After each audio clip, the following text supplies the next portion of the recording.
Welcome to Chatcast. My name is Tracy Dunblazer. I'm a spiritual empath and shaman, and I am a 22-time award-winning author and publisher.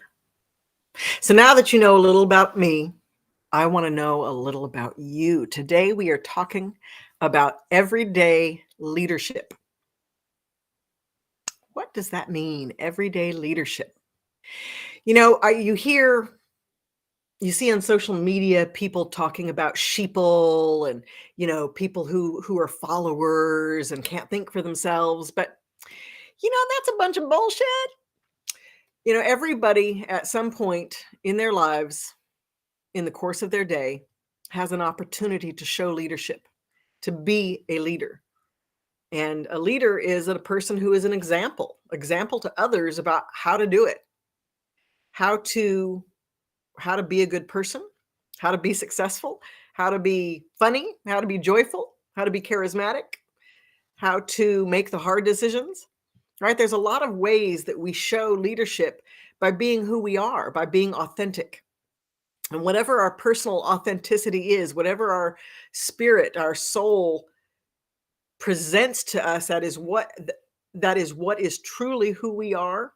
When we access that and we allow that to flow in our lives, we become leaders. And so I wanted to talk about all the different ways that we can experience or show everyday leadership. And one of the first that I came up with as I was contemplating, and I'm using my trusty writing, the first thing is being honest with yourself and then being honest with others. How many times do hey, how you doing? Oh, great. Oh, good. Oh, yeah. Oh, that gets tiring, right? That's just on a day-to-day greeting type of a situation. But there are many opportunities when people ask us how we are and we don't answer them truthfully. Now, we don't necessarily need to spill all of our business, but to offer a truthful response in any salutation or any acknowledgement of you, when somebody acknowledges you, receive it. I was writing this morning. I've got a new project out. I don't know if some of you may have seen the new book, Your Crystal Allies. Well, this is an entire series, and at the end of this year, there are gonna be 2 other books and a card deck, an altar card deck that I'm very excited about. But I was writing about carnelian, which I'm wearing today. And my trusty ring, I've had this ring for 30 years of this carnelian leadership, this energetic leadership that I've worn on my finger. And it really, as I was working with carnelian today and really thinking about what that vibration that stone has and how it brings its gifts to the world, it really amplified for me this idea about, even if you are in a group of people and you are following someone's lead, you still are making a choice, which is your choice. It's what you want to do, or it's what you're not being present to. Either way, you are the person that's left to be responsible for that. And we show leadership when we walk away from things that don't align with who we are, that things that we don't agree with, when we call out somebody's bias, right? There are a lot of people who, they think that they are with others of like mind and they say things. And if that's not somebody that you are, if it's not something that you align with, your willingness to say, hey, I actually don't agree with that. It was interesting. I was at the Conscious Life Expo a few weeks ago, and I was talking with this guy, and he was telling me this whole story about his family and how the death of his parents had really broken apart the relationship with the siblings. And I could see and feel his pain. And I said to him, I completely understand how you feel, and I want you to know that you don't have to go along with the dynamic that they're setting up for you. You don't have to do that. You can do what brings you joy to do. and let go of your concern for what they need. And his response to that, like, I thought that was, I thought that was pretty balanced, and I was fairly certain that he understood me until he, he looked at me and said, he said, "Oh, nice. Way, way, way to blame the victim. Thanks." And I was like, wow, gosh, I'm really sorry. I, on no level, meant for you to receive it in that way, because I'm not trying to blame you. I'm trying to encourage you. I see your pain, and I want you to be free of that. I want you to feel it, and then, be willing to give yourself an out. So I was encouraging you to look at this other opportunity that you have to walk away from that dynamic, not your family, but that dynamic. And he was like, "Oh, okay." And then as we began to speak, there was enormous, like, then of course it went into politics and other topics that one might guess we did not agree on any of those things. Um, and finally he'd gone through this whole thing about the left and the right, and um, be empowered. Hi, Nancy. Nice to see you. He had gone on this whole thing about politics and about the far right and the far left, or in the liberal left. And which side he put me on, which is not far, not far from there. But uh, finally, at the end of it all, I said, I really appreciate, and I see how passionately you have the feelings that you do, but there's not one thing that I can comment on, because absolutely none of it I believe. In fact, I think it's so profoundly one-sided that there has to be some truth to some other things that is not being acknowledged. And I don't know the details of the things that you're speaking about enough to debate it with you. So I just want to, I just wanted to let you know that, because I can't, unfortunately, the conversation just dropped because there was nowhere for me to go with it. And I think that he was so surprised for me to respond in such a deliberate way, but not to be a jerk about it. Because that's one of the things that I find when we're talking about leadership, is how do we be authentically ourselves and honor our own belief systems, while recognizing, like, fully listening to somebody, hearing what they have to say, and then, instead of just poo-pooing or panning what they're talking about, acknowledge it, but acknowledge it in a truthful way, right? A lot of times we see that as being offensive, or we don't want to then, we're so mm, culturally conditioned to not uh, be direct, because we're afraid of receiving backlash and meanness and hatefulness. But here's the thing: when people are mean and they're hateful, oftentimes, if you're on social media and somebody's being mean and hateful, it's oftentimes a bot, and they don't care. And you really can't, even if you interact with them, they don't, their goal is to create chaos. And so there's no turning that around. And it's probably not even somebody real behind it.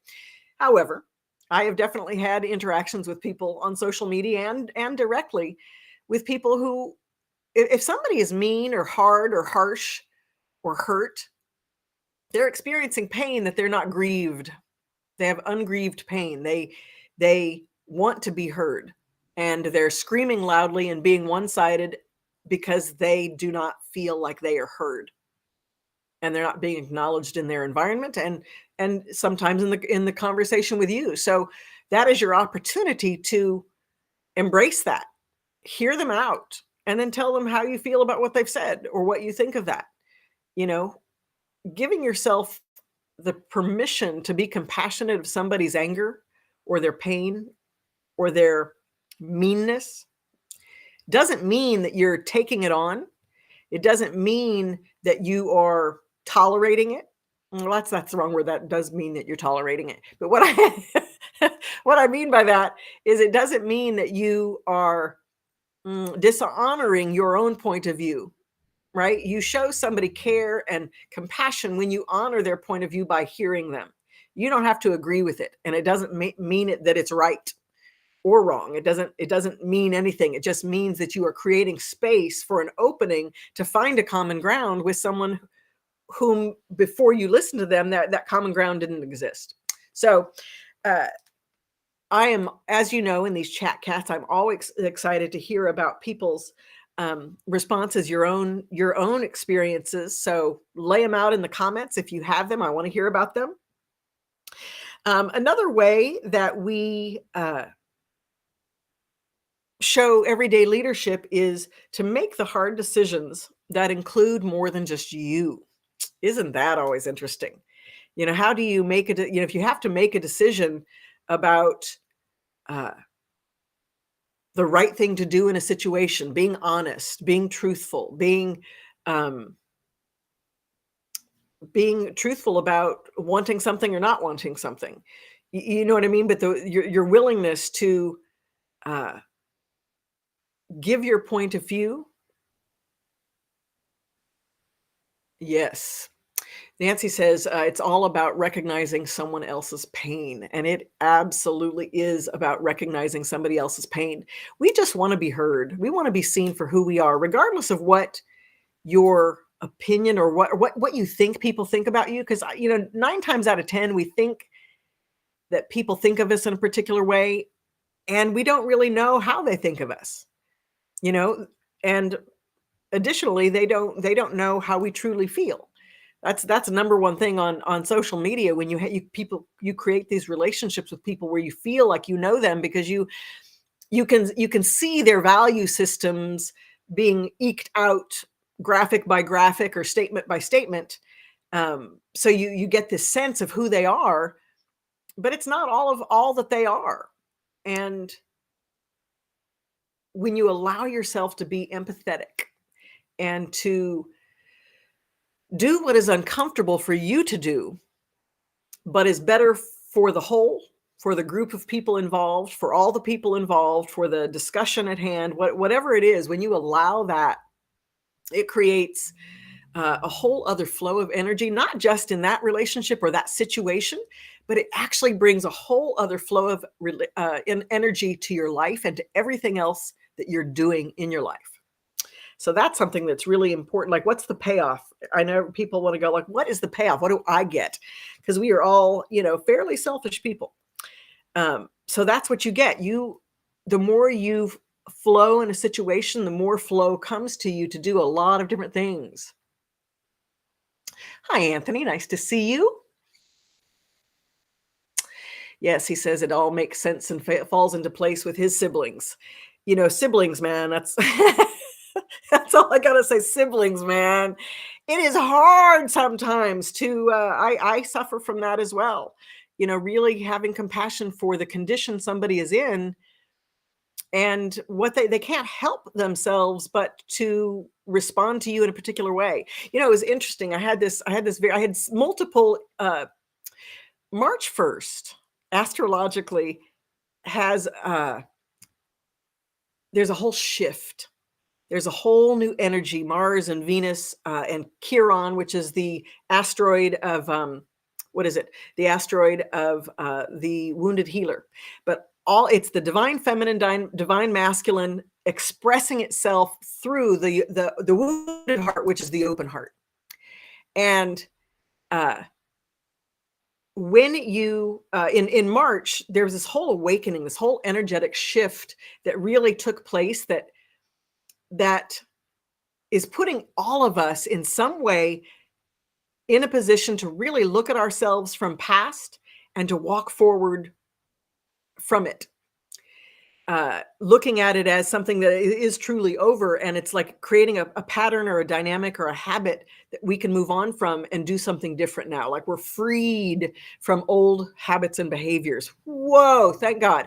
So it was the interesting experience that I had is I went into this a store that I worked at. I was a psychic at this store 20 years ago, and maybe even 25 years ago. I was the first job that I'd ever worked as a psychic, as an intuitive in, and I worked for a solid year. I worked over the years on and off at this place whenever I wanted to. They were very lovely with me.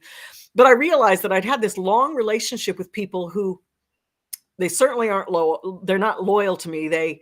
Whatever they thought of me or didn't think of me, uh, they ended up asking. They no longer wanted me at the store, but they didn't want to just say, "Hey, we think that you've grown beyond being here," which that would have made sense to me. But instead, they said, "Oh well," they made up these like I was doing something wrong or doing something bad, and that was the reason that I had to go.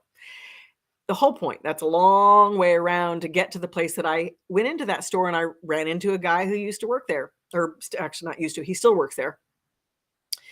But I realized he sees me as I was. That's it. There's just no possible way he can see me for who I've grown to be, for who I am today, for all the things that I've accomplished in the last decade, right? And I was like, wow, that's siblings. That's what siblings do. Siblings, depending on what the birth order is and your relationships as children and the trauma that you all experienced together or experienced together but dealt with separately or individually, right? And maybe you never crossed that bridge into adulthood in a way to be able to communicate in a way that lifted everybody up, right? But it's our family and our siblings that oftentimes have a very difficult time remembering or making that transition into the person that we've become today, as opposed to how they have always seen us or what or who they believed we were. And that's another way to show leadership is let them know that. Say, hey, you're responding to me. Yes, this is going to be the next book. Absolutely. Uh, letting somebody know, hey, when you respond to me, I feel like you're remembering that situation that happened 10 years ago, or you have always thought of me in a particular way that you didn't like. And maybe that's that wasn't who I was then. And it certainly isn't who I am now, but I didn't know, or we didn't have the type of relationship that I could communicate with you about it. And I want to do that now. I want to start out fresh. I want to go into a new relationship, a new way of getting to be who I am. And I want you to get to be who you are, right? No matter who people are, whether you know them, whether they're family, whether they're friends, whether they're acquaintances, people want to be seen. So if there was anything that I would wish that you would take from this experience is showing leadership in your life, even opening the door for someone at the grocery store and looking at them in the eye. You see somebody, 5 feet in back of you, wait for them. A lot of people look at these little kindnesses as weaknesses. Or, truly, there's really no time when you are in such a hurry that waiting for somebody for 5 feet is going to make that huge difference for you to get in and out of there and to where you need to go. Oftentimes we create this inner chaos where we just got to go, do, be,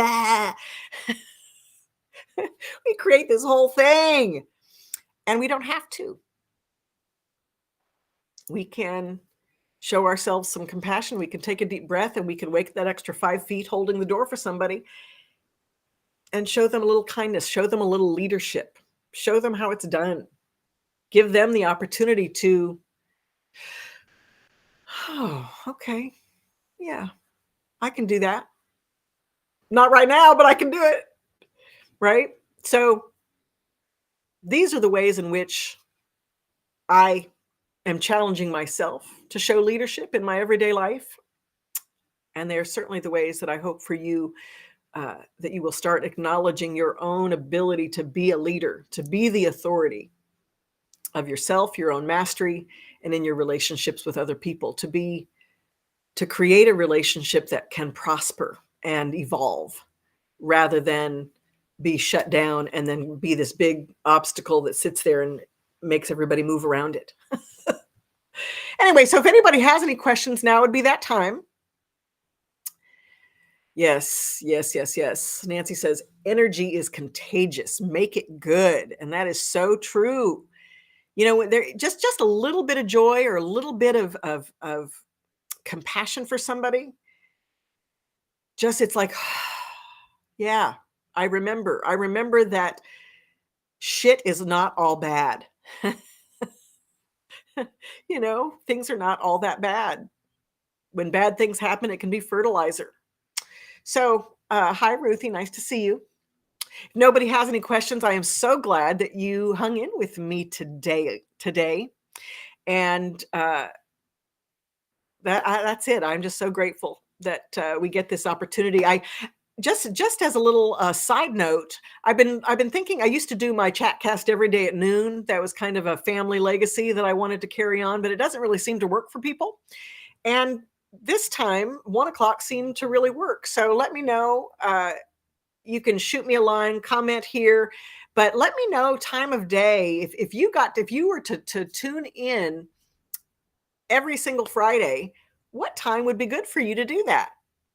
Because I'm trying to change my own habits of doing things when I want to and opening up. The whole purpose is to be of service, and you can't be of service if there's nobody who is really Ruthie says one is good. I'm awake. Yes, it's important to be awake. Actually, you don't even need to be awake, but it's not bad. It's good to be awake when you're listening to me. So thank you so much, everyone, for tuning in, and have a magnificent rest of your weekend.